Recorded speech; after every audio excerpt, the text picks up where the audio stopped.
So let's talk about what you were doing in the late 50s and early 60s. When did you first start at KTBC? You know, interestingly, I was a student at the University of Texas and had an interest in this newfangled journalism called television. And my journalism prof at UT said, I know the folks down at KTBC, and Bill Moyers is leaving down there. He's on a part-time basis and going off on a Rotary Fellowship or something. If you'd like, I'll call down there and recommend you for the job. And I said, sure, I'd love it. So I was hired here as a part-time news reporter back in 1956, 60 years ago. And replaced Bill, and the job was just simply, you know, going down to the cop shop, finding out what happened overnight, reporting, and then going to school, back and forth. I went full-time here at KTBC in 1958 after graduation, and I was anchoring the late news at that time, pimply face and all at that point. And then stayed here at KTBC all the way through toward the end of the 1960s. Okay. And you, and so you were there at the Driscoll, and then you came here. Yes. At that time, the studio was located in the basement of not the basement, but the first floor of the Driscoll Hotel, on the corner there on 6th Street, 6th and Brazos. And then the station purchased this building where we are today, and turned it, I think it was an old YWCA building or something like that, and converted it into a radio, television, studio, and news operation and business operation. And so we moved here, I think in 1961. I was with CBS in New York at the time of the move, so I didn't have to worry with the move back and forth. But I was up there for a year and then came back here. And then one other thing, after I left in the late 60s, was gone for about 20 years and then came back again 20 years later and spent a little bit of time here as a anchor of the station here. Okay. And what was KTBC like in the 60s? We were the only station in town. In the early 60s, we were the only station in town from the time that went on the air in 1952 until somewhere in the mid-60s. One other station came on the air in the mid-60s, and it was actually on the air August 1st, 1966. But it was in its infancy and was nowhere near organized and staffed up like we were here at KTBC.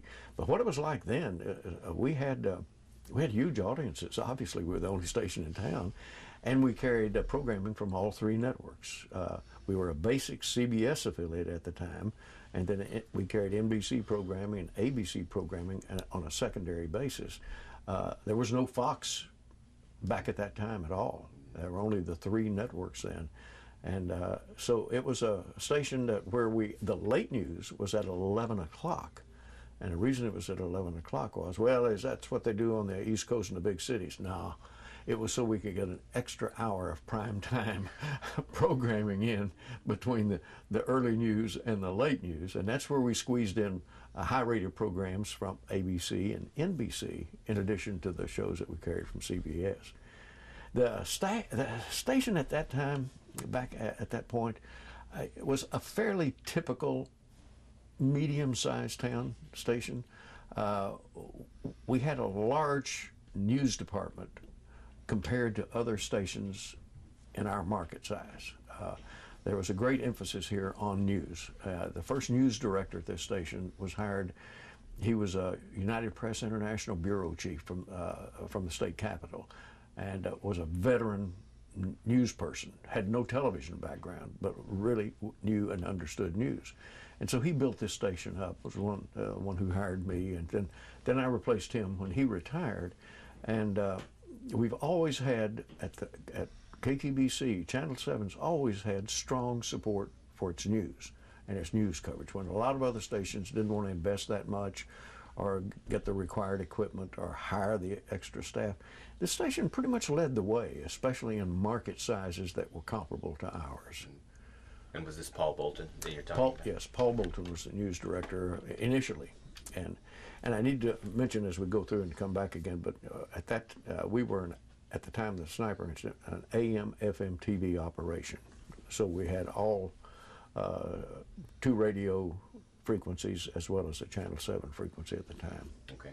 All right. Well, let's talk about August 1st, 1966. What's the first thing that you remember that day before the shooting even started? Did you just come to work like a normal day? Okay. August 1st, 1966 was a normal, really hot day in Austin, Texas. And we came to work here at KTBC.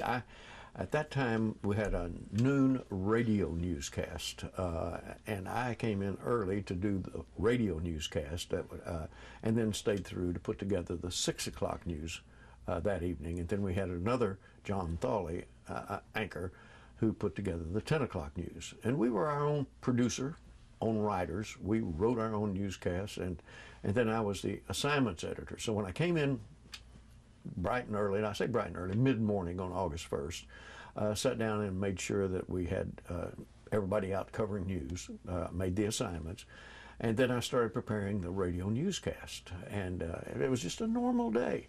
And I don't remember any other story we had scheduled that day, except one that obviously we didn't cover, but I remember it because we went back and, in effect,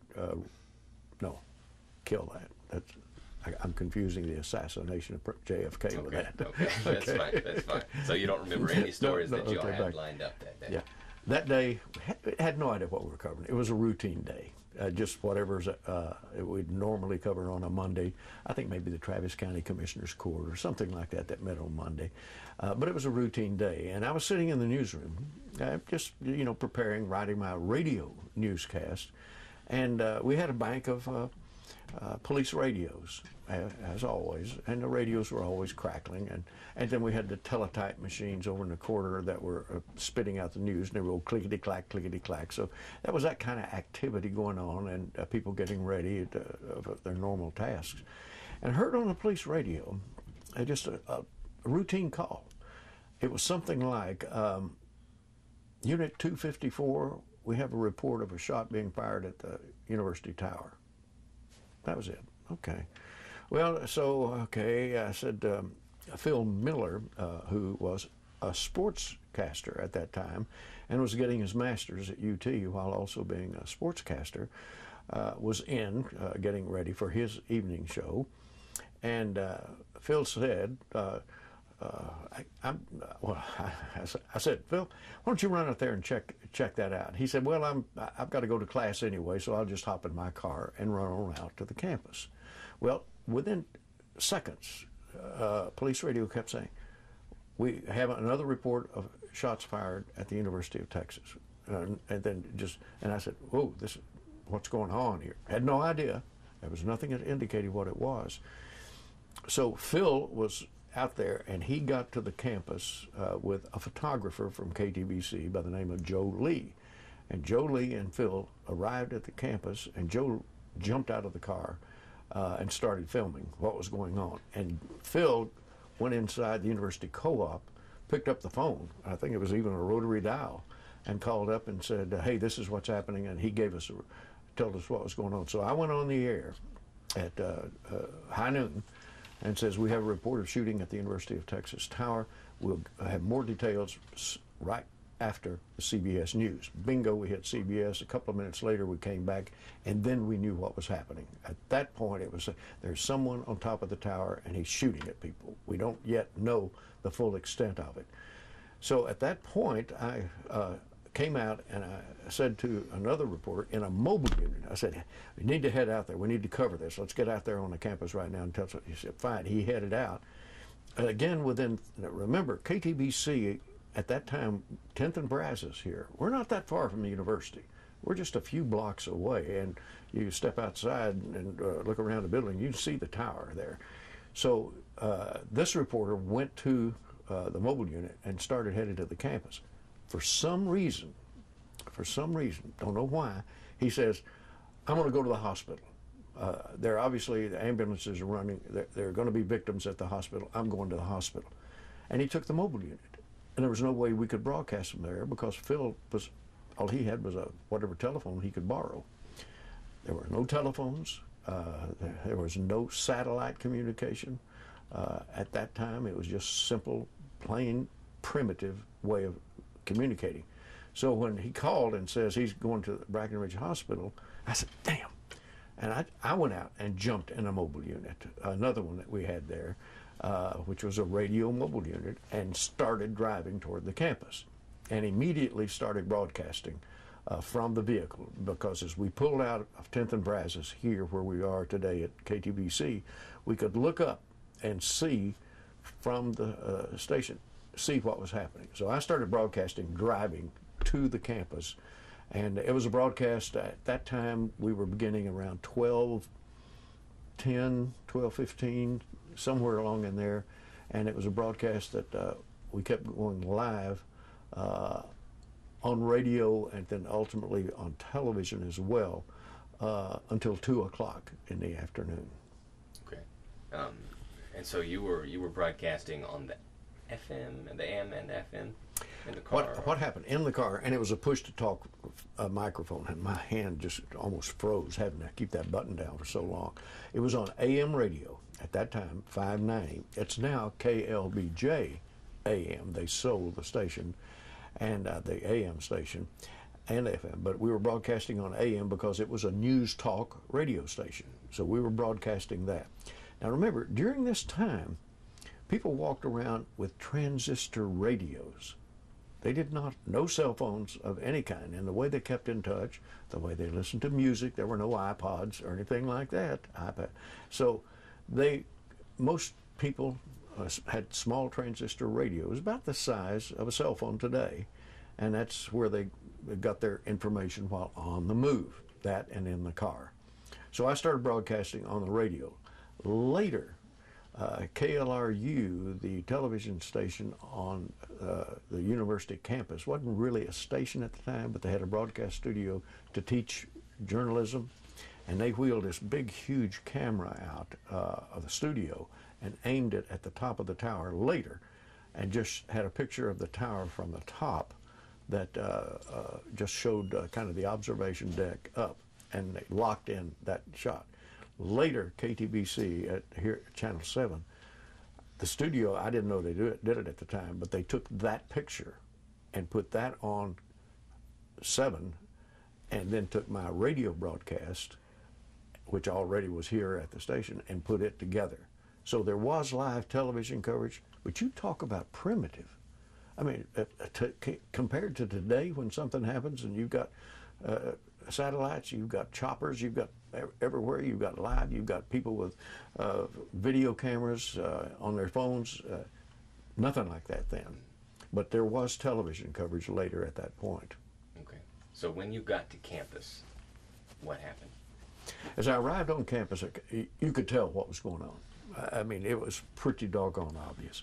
But it was an amazing sight. It's still, I mean, it's seared in my head, along with the extreme heat. Everybody talked about the heat that day, and it was just hotter than the blazes. The sirens were screaming. People were screaming. Gunshots were going off periodically.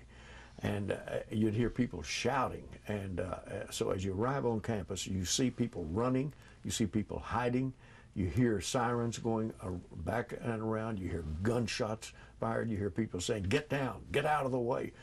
Somebody's up there, somebody's shooting, watch that, be careful, you know, that person got hit, can somebody go get him, you know, things like that. It was a chaotic gun battle as it went on. And so when you arrived, that's when my broadcast at the very beginning, heard over Channel 7 later, but at that time heard on the radio, was stay away from the campus.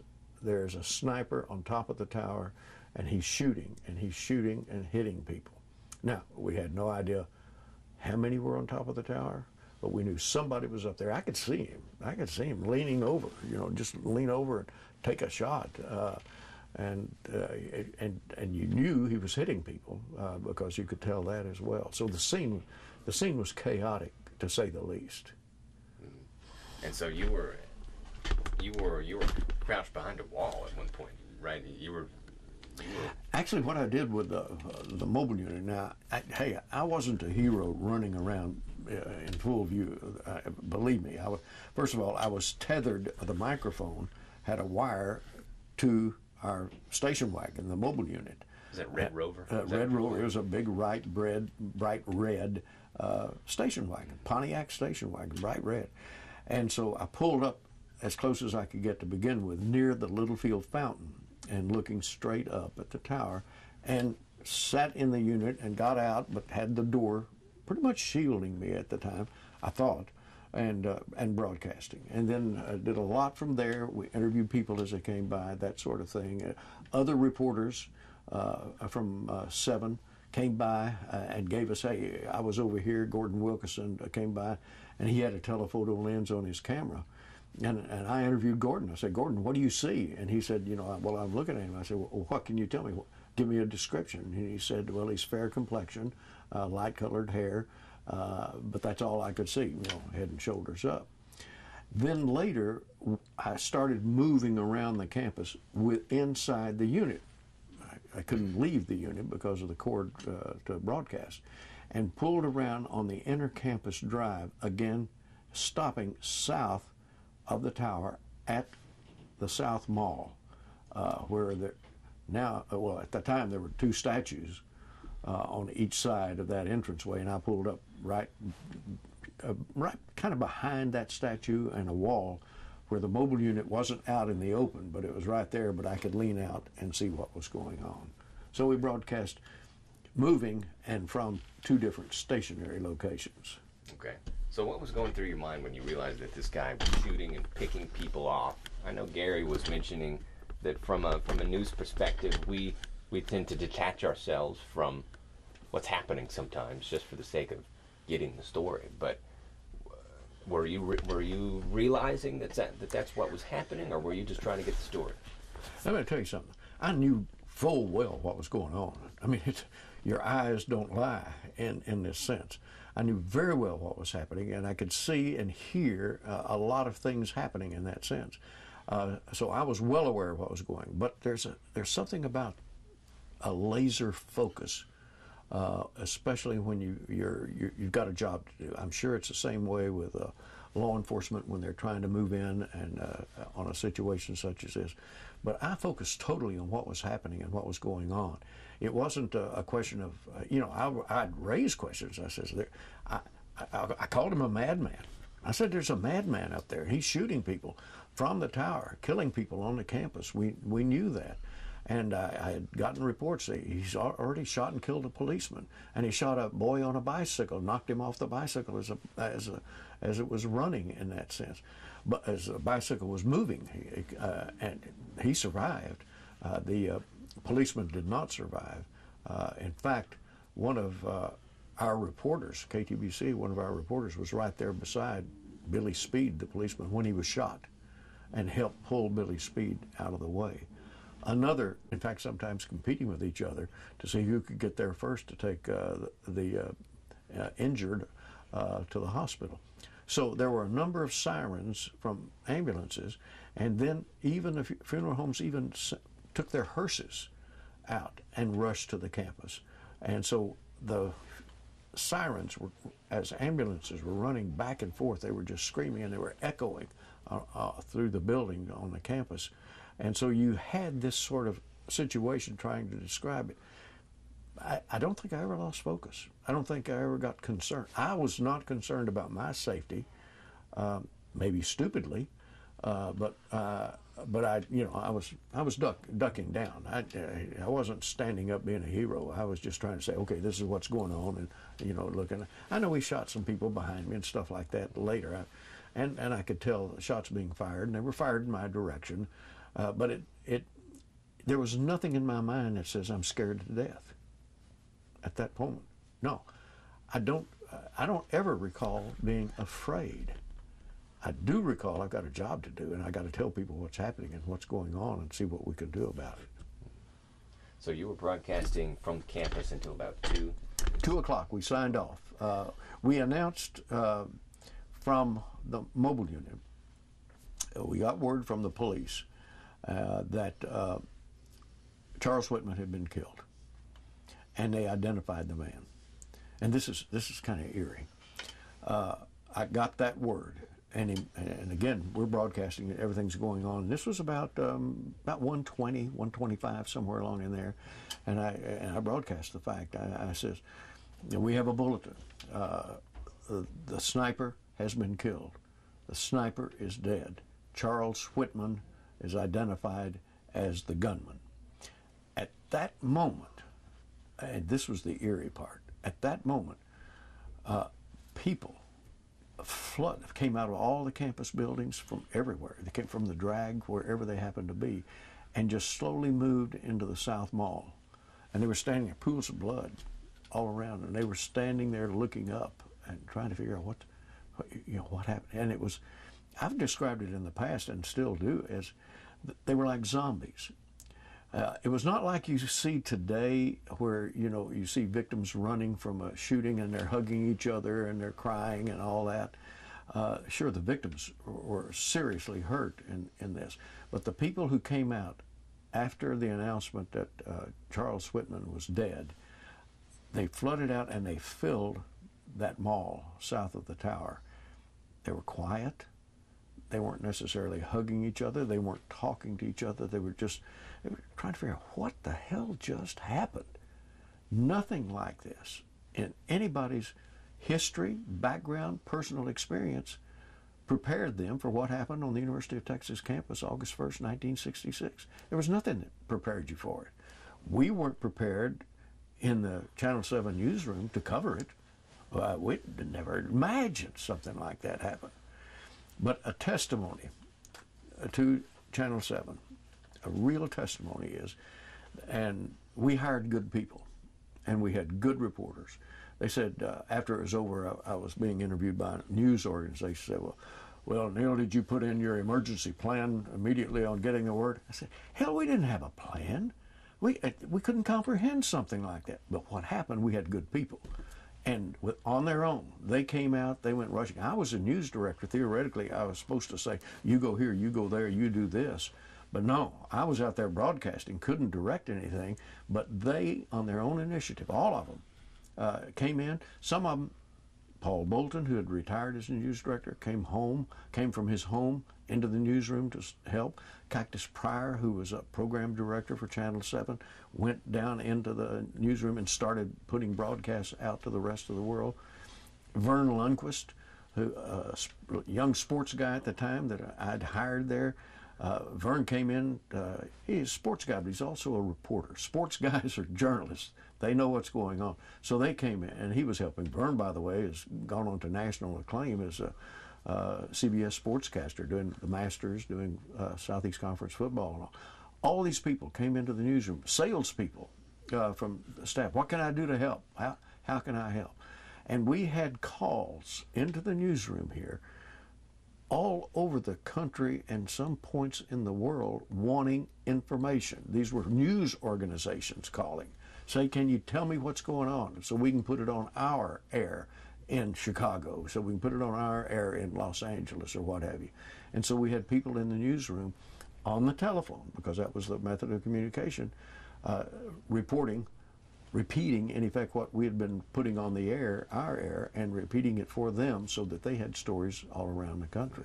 So this was a very busy building on that day. This building was amazing. And you know, it's interesting. You never really know how you as a person individually are going to react in a time of really, real crisis, a real serious situation. And this was so serious in Austin, Texas at that time. Nothing like this had ever happened here before. Hey, you know, we'd had a tornado here, we'd had hurricanes, we'd had floods and stuff like that. But nothing like this. You know, we're kind of immune today because there's so many of these shootings that have gone on horribly so in so many different places. We're kind of immune today when we hear the report of a shooting. You know, maybe even later today when this aired, there may be another report of a shooting someplace else, and it's almost becoming commonplace. Then, no, nothing like this prepared you for it. So people, how do you react? You know, Some people may go crawl under a desk. Some people may jump up, what can I do, sort of thing. Channel 7 had a building full of people saying, what can I do? And they came forward, and whatever talent they may have had, or even if they didn't have talent, can I go get you some water, or something like that, came in to help in that sense. Was there a point for you later in the day, maybe when you finally got home, that everything sunk in for you about what had just happened? This is unusual, I guess. It never hit home to me until 4 or 5 days later. And I'll tell you why. After we finished that night, it was, midnight. By the time we finished an hour-long special on Channel 7 that wrapped up about 11:30 or something like that. Then I had to run in and start planning, what do we do for the next day? How do we set up our coverage, make assignments for our reporters to go out and follow up with stories there were so many things that needed to be covered, that needed to be told, that needed to be dug into on that. So I did that, then rushed home and showered and maybe got a couple hours sleep or something like that. Couldn't sleep, but woke up the next morning and your mind is racing. Okay, now what do we do? Where do we go? At the same time, all the networks, television stations from all over the country started sending reporters to Austin to get their own coverage of it. So we became kind of a conduit to help them get their information. We provided the film. We were the only ones who had film of what happened that day. And sure, you need a copy of it? Yeah, and we had, one of our guys, David N. Smith, was running a film processor, over and over processing prints to give to other television stations to air on that day. And that was a public service on our part. It was history. We didn't charge them for anything. He said, yes, you want it, we'll make you a print, that sort of thing.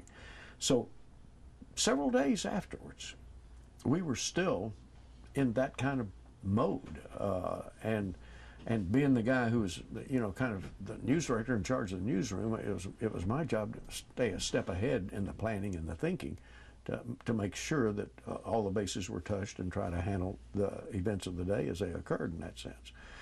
We had to check. As an example of what was happening, got to thinking about why didn't the police we found out the police didn't, I asked them to begin with, they didn't have any guns that would reach from the ground all the way up to the top of the tower. They had service revolvers and they had shotguns. I thought, well, now that's unusual. Why didn't they have a weapon that could save people? So I thought, okay, we got to check into that. We got to find out, is our police department deficient in that area? Turns out they weren't. That was the case everywhere. That was the case all over the country. I called large cities, tall buildings, and say to their police departments, no, we didn't. Well, this incident led to the creation of SWAT teams to be able to respond with high-powered rifles to events such as this in that case. So the days afterward, we kept trying to stay on top of stories. Why did this? Autopsy. What were the results of the Governor John Connally, Texas governor at the time, had been shot just 2-3 years before by Lee Harvey Oswald, the sniper that killed John F. Kennedy. Governor Connally was in South America on an economic development tour. He immediately canceled his tour, came back to Austin, and set up a commission. We got to go investigate. We've got to find out. We had to check back with the university. What's happening here at the university. Classes were stopped. So many things were going on, not just in that moment, but for days afterward. And so, long-winded answer to your question, it was Friday when it finally just, all the adrenaline has just been sapped. And that's when it really sank in to me that this was an amazing event. At the time, we had a job to do, but afterwards became a time for reflection and for impact. You become exhausted. I don't remember being exhausted until Friday, though I know I didn't have more than a couple hours sleep every night for 4 or 5 days, but it just, your body handles that. And of course, I didn't have gray hair then either. I I was a little younger at the time. So what were the feelings on Friday? Was it exhaustion and emotion? Friday was total exhaustion. I mean, I just couldn't almost move, and just kind of sat there, and my mind went blank several times. It was just kind of, oh, what happened? I did a lot of what ifing prior to that on Friday, but it was total wipeout time. I just didn't have the energy to do anything, and didn't have the mental capacity to think through anymore. I guess I just used up all my brain power as well as all my physical energy for the Monday through Friday time that we were covering this. The one thing that I've reflected upon since then was the fact that Charles Whitman had a transistor radio and was listening to my broadcast. All the time he was shooting and killing people and creating chaos and mayhem for killing people he didn't know, didn't have any, he was listening to me describe what he was doing. So the reflection is, I got to think, wow, what if I had known he was listening to my broadcast during all this? And I started thinking, well, I finally dismissed that to a certain extent, because it was not a two-way communication. It wasn't as if he had a telephone there. We didn't have cell phones. But if I had known, I didn't know he was listening to the broadcast, but if I had known, I don't know that I could have said anything that would have made a difference, and might have even encouraged him. He was, I imagine, kind of being encouraged by the mayhem that he was creating out there on the campus. But I've thought about that. I thought about, it's kind of creepy to think that he was listening to me describe what he was doing in such a heinous, horrible way. That's kind of a creepy feeling. So that thought has stuck with me a while. Okay. How important was the coverage to keep people safe that day? Well, other people have said, it isn't me saying, but other people have said, and we got awards, all that for the news coverage. I mean, we got the highest awards in the country for what this little TV station did on that day, beating out all the networks, beating out all the New York City, LA, Chicago stations. We got awards for it, for our journalism, our news coverage. But several things that were mentioned in that was that our broadcast saved countless lives because we did, over and over, keep broadcasting, stay away, keep low, don't go near the campus. Let me tell you how hard that is. People came out of stores on the drag, and they could see people ducking behind cars. They could hear gunshots. They could hear sirens, and they could see ambulances. But yet they came out, couldn't comprehend what's happening. It just was so foreign to anybody at that moment that here I am in Austin, Texas. What? And some of those people got shot. So it was. I think the broadcast, I think the journalism that was practiced during that event did save a lot of lives. We kept when you look at hundreds of people who walked out on the mall within minutes after we broadcast the fact that the sniper was dead, you realize how many people could have been impacted by something like that. So yeah, I think, and that was acknowledged in the awards that were passed out at that time. But I think it was also acknowledged by the people in the community. The outpouring of support for Channel 7 during that time was really incredible. We had food showing up at the TV station, restaurants. Cisco's Bakery sent bolillos in for us. We had things like that showed up here. They brought cakes and pies to the TV station for gratitude and for understanding the effort that I think everybody at Channel 7 put into this as far as coverage was concerned. it was heartwarming in that sense because, hey, I don't want to get maudlin about it, but hey, television stations have a public responsibility, especially news. There is this responsibility. We use the public airwaves. We don't own the public airwaves. We use the public airwaves to carry information and entertainment and programming. And it's responsibility of television stations, especially, but all broadcast media, to provide public service.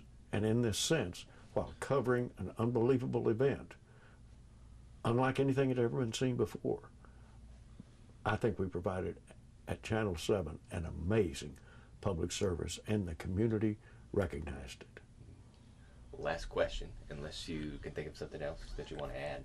You and I were talking on the phone the other day about what this coverage did for future coverage. How did this change breaking news coverage in years to come?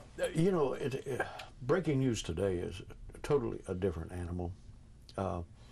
We look at what we did then, it was really primitive. Let's say, oh, heaven forbid, let's say this event occurred today, it would be live, worldwide, everywhere, with pictures from everybody's cell phone. Television stations have fantastic satellite capacity and remote capacity to put information out and to cover events. Stations, especially like in Austin, a larger market, had more staff than we had back then. So the coverage today was, well, first of all, it was informed by what happened then, because people realized, oh, we better plan for this. And so over the years, most television stations and most journalism operations, newspapers and all, have a plan that if something happens, who goes here, who goes there, who takes charge, who runs it, who sets up a command central, how do we communicate back and forth to cover the events. We didn't have any of that. As I said, we had good people and good instincts, and our people used those instincts and a fantastic commitment to journalism to go out and cover it in an amazing way. Today, it's informed, I think, we know these things are going to happen again. They have happened again, over and over. So much so, I hope we don't get immune to the fact that, oh, Lord, there's another school shooting. No, I mean, that's awful if we ever get that jaded. But the coverage would be much better than what we did, because the tools are much better to put it on the air. We had black and white film, and the film had to go back to the television station, be run through a giant processor. Then the film had to be edited to get on the air. So what we had mostly live, and at that time we had a static television, live, had a static television picture, and then the descriptions of what was going on and the comments of people who were involved in it. Another thing that's important, I think, today, and looking at our coverage and what we're doing and how it's going on today, is that it would be, today, everything would be instantaneous. Then, August 1st, 1966, nobody physically saw the carnage, the shooting, the running, the screaming, all of that until 5 o'clock that night, 6 o'clock that night. It was not instantaneous.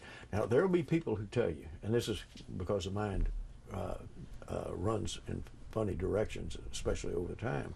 There'll be people who say, yeah, I watched it live on television. They heard it live on television, but they watched the film that we put on television that night. And that film has been run over and over and over, all over the world, so many times that it is ingrained in people's minds.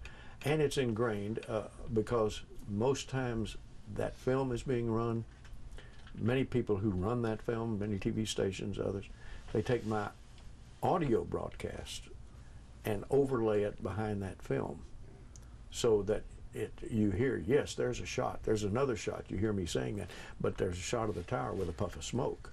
So it gives the impression that that was done live. But at the moment, today, you'd see everything very, very intensely, instantaneously, and live.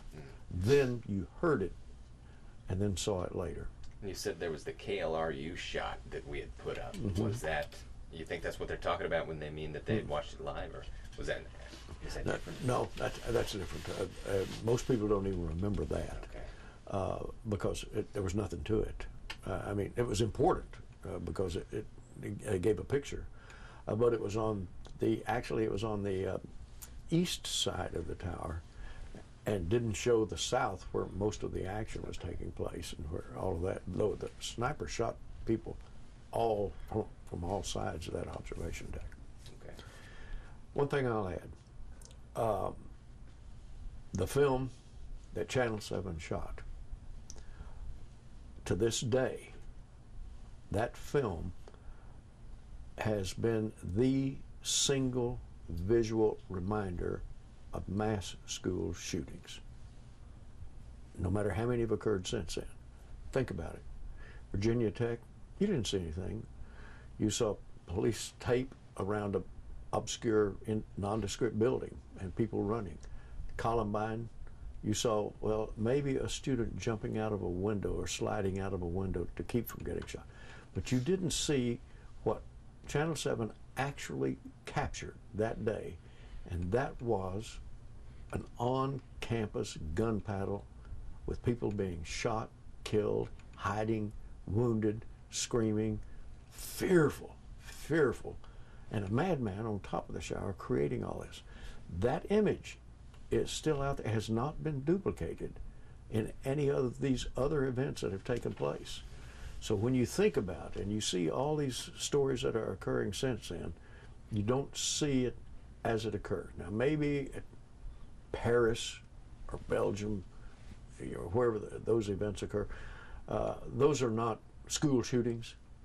Remember, this is a placid college campus, the epitome of solitude, the epitome of learning, of that here's where we go, here's where we send our young, the best and brightest of our generation to go and learn and go out and do great things.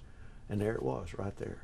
So Channel 7's film that was shot that day has become a 50-year image of mass school shootings that has yet to be duplicated. Now, the other reason that this event on August 1st remains in the public mind for so long is, in my view, is the fact that the tower is still there, a visual reminder. Now, you got people today, if you were aware of what happened then, you probably had to be, you're probably 65 years. KTBC's reporting, Channel 7's film and reporting was aired live on all three networks at 5:30. Now let me tell you how that happened. And okay, here's this kid in Austin, Texas, young Turk trying to be a news director, etc. Okay, this story breaks, and everybody by noon Texas time, well, by 2 o'clock Texas time. I mean, it was everywhere. Everybody knew about it. So the networks were scrambling for this was their lead for their 5:30 newscast. And I mean, what are they going to do?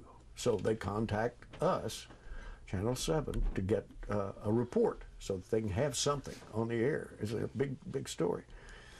Well, they call down here at 2 o'clock, I mean, I don't know, mid-afternoon. I'm back in the newsroom trying to direct our coverage and what have you. Neal, CBS is on the line. Okay, I'll take it. Yeah, can you feed us something? I said, yeah, we can try to put something together. Okay, that was replicated. NBC did the same. ABC did the same. They said, can you feed us something?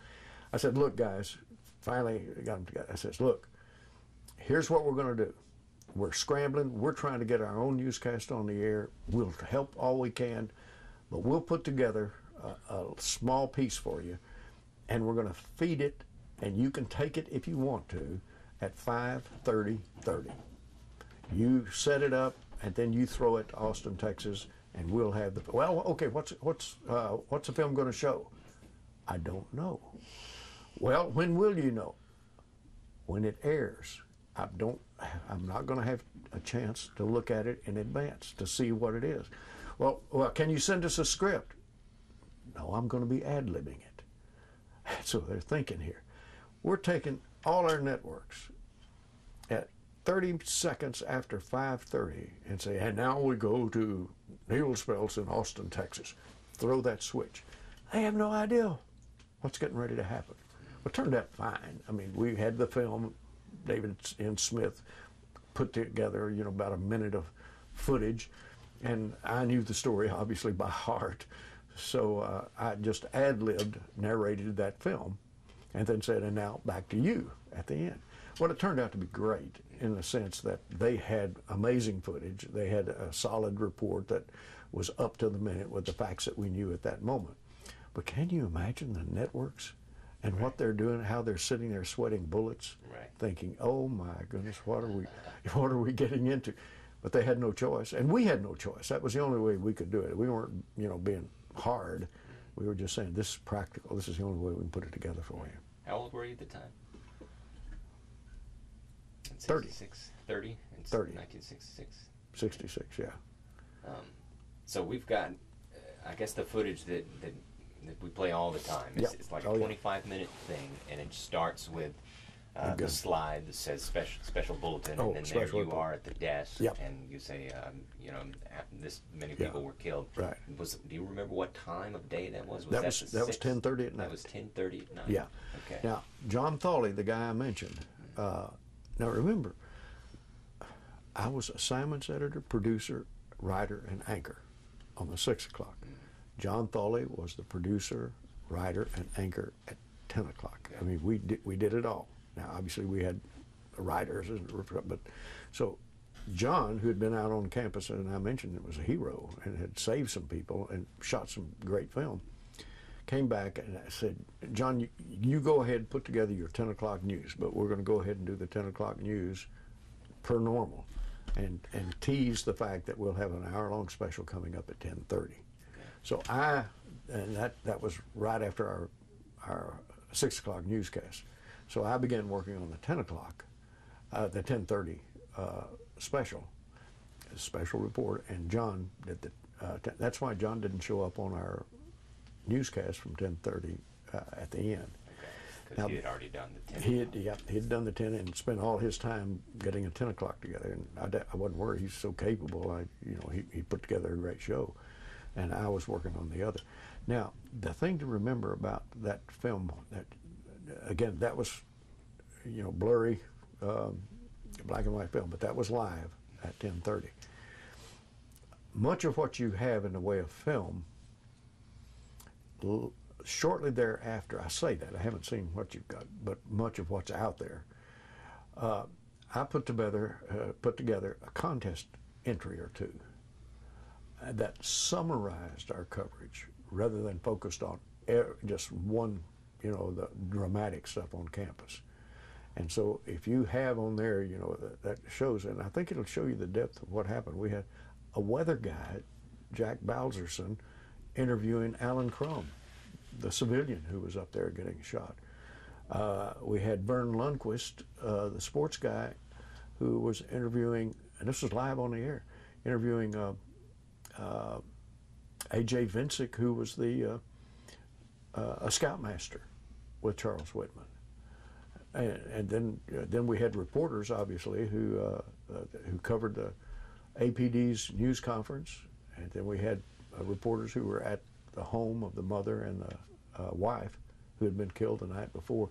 So what you see are going to be primitive snippets of all of that in many cases, because I put that together and then sent it off, and I was able to keep a copy of that as well. But then there was other footage too. So when you see that, some of it is going to be they should have run a little more of that. It's just I don't think we could submit more than 15 minutes of film or something like that. I may show you what we have before you leave, just to make sure we're on the same page about what time of day it was and all that. Okay, then. Yeah, and I do have. What time is it? 12:30? I've got a meeting coming up. I was trying to think if there's anything else that. But yeah, that was the studio. That was the rear projection screen.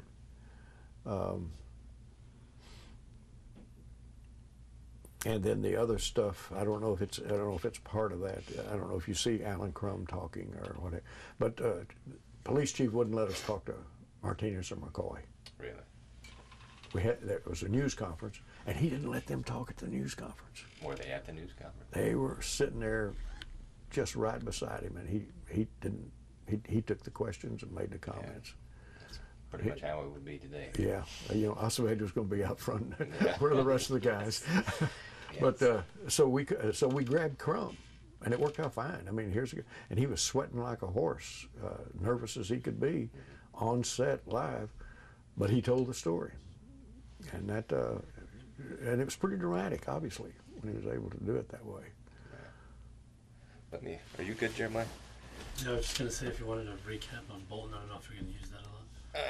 Maybe just have him just.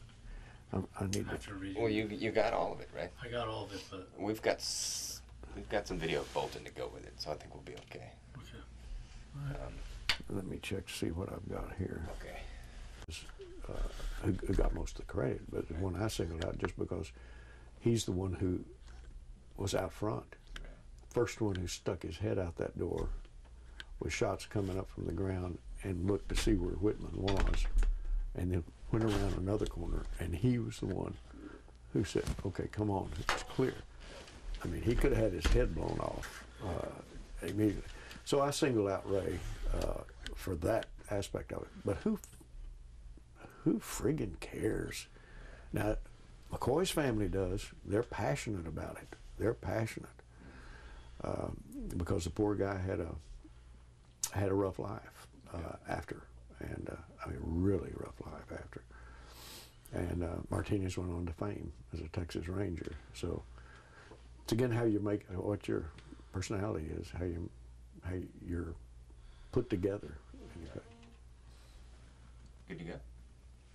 Okay. Well, he's going to get it from that angle. That's so. So Paul Bolton, Okay. who was the news director that you were replacing, and so he was on his way out during the shooting. And then what happened with his grandson? Paul Bolton was one of the best newsmen I've ever known, a hard-nosed newsman. And he started the news operation at Channel 7, did a great job doing it, built up the staff, etc. He had gone into semi-retirement on August 1st, 1966. In fact, he came in the mornings just to do a little radio report, kind of a personal radio commentary. And then he'd go home. And the mantle of running the television news department had fallen to me. And so I was doing that. But that day, while the shooting was going on campus, Paul Bolton, of course, like almost everybody in Austin, heard about it. And he, getting older, came rushing back, went into the newsroom and started working, started writing stories, just taking whatever information he had. And he was the fastest two-fingered typer in the country, and could write news stories and rip it out of the paper and hand it to people. When we had a report from Brackenridge Hospital that listed the people who had been brought into the hospital, and ran down that list at that moment. It wasn't complete, but it was while it was going on. These are the people who've been brought into Brackenridge Hospital. Some are dead, some are wounded. We don't know the conditions of these, but these are the identities that have been given to us. And started reading that list on the air from the hospital. At the end of the first reading, Joe was reading it. Paul Bolton's voice came on the air, and it was quivering. He said, Joe, everybody's interested in those names. Could you please read them again? I think you have my grandson on that list. So Joe went through the list again. Now let me tell you, his grandson's name was on that list. His namesake grandson, Paul Bolton Sontag, and Paul Bolton Sontag's girlfriend, Claudia Rutt, was on that list as well. And Paul Bolton knew that, knew them, obviously. And they were killed going into the co-op, getting ready to buy books for the fall semester at UT. The last voice after Joe finished reading the list the second time was, "Is that it? Paul, do you need anything else?" But you didn't hear Paul Bolton. You heard Jay Hodgson, who was doing a kids show, but who had come down to help. Jay's voice came on and says, no, that's it, Joe, we've got it. And he took Paul Bolton home, took him out of there.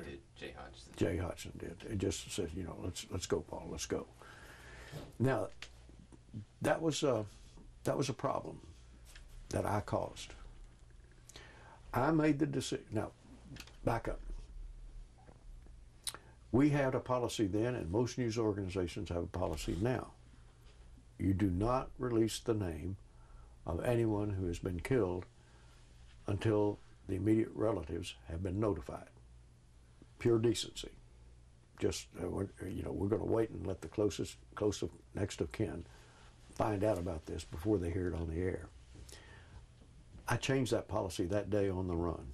I said, we've got to put these names out. I said, Austin is a small town. We have so many people connected with, know about the university, who work there, who've been there, people driving by near the campus. Everything was kind of around the campus and the Capitol and downtown at that time. And so I said, for the most good, we need to let people know who they are, because otherwise they're going to sit there and think, what about my darling? What about my husband? What about my daughter? What about, all of this? I haven't heard anything. And telephones were jammed that day. They were jammed. You couldn't make a phone call, hardly at all. Again, no cell phones even. So it was difficult to communicate and to get information. So I made that decision to release those names. I saw the damage it did to Paul Bolton. That was awful. In retrospect, I still probably would have done it. But now that I have grandsons of my own, I don't know. That was tough. That was really, really tough. Right. Was that the last time that you ever saw him? Right? Or how did you do after that? Well, Paul Bolton was obviously devastated by the event. It's your grandson and his girlfriend murdered at the prime of their life. They were maybe 18 years old, and they were both killed by a madman. Well, that's horrible in itself. But to have it occur in the midst of or as part of a major news event, and this was one of the primo journalists of the area, I think it had more of an impact on him than just someone hearing that horrifying information otherwise. He didn't come to work for a few days, obviously, and after that he just kind of tapered off. He lived for a few years after that, but he just kind of tapered off from what he was doing, and that was fine because he in effect could have been fully retired, but he still wanted to do his little morning radio commentary. But that just sort of went by the way as well.